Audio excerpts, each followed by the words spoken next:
San Beda tsaka Perpetual. Well, ito parehong team na galing sa panalo.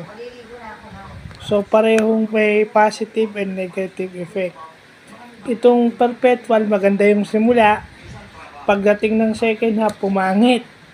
Ito namang San Beda, pangit ang simula, pero maganda ang second half. So, big revelation dito yung size ng Perpetual, no? Nakukuha nila yung mga offensive rebounds, dinaan nila sa sipag tong Perpetual. Kasi nung nagmimintis na yung Perpetual, doon naman sinaga ng nawala yung laro ng Perpetual sa second half, sinaga ng Perpetual, sinaga ng Beda. Hindi Perpetual, sinaga ng Beda. No, kasi nagmimintis na yung Perpetual.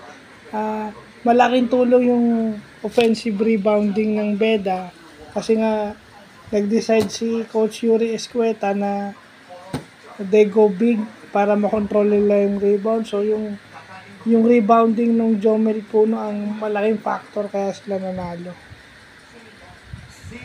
At saka dahil nasira na yung laro ng Perpetual, ganun na nangyari, nanghabol sila, di ba? Nahabol sila, din nasira na yung laro nila. So, may magandang effect yung galing ka sa panalo at meron din pangit ang effect. Ito yung game na nagpapakita nung may magandang epekto, may pangit. Kaso ang kagandahan doon, nag-adjust yung Beda sa kung anong mali nila sa second half. Sa first half, nag-adjust yung San Beda sa kung anong ginagawa nilang mali. Ito namang Perpetual, maganda yung ginagawa ng first half, hindi nakapag-adjust ng second half o hindi na ituloy.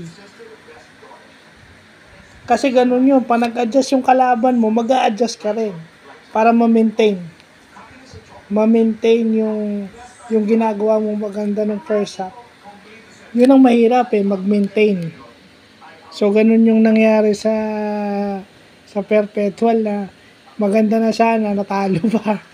So, yun lang po.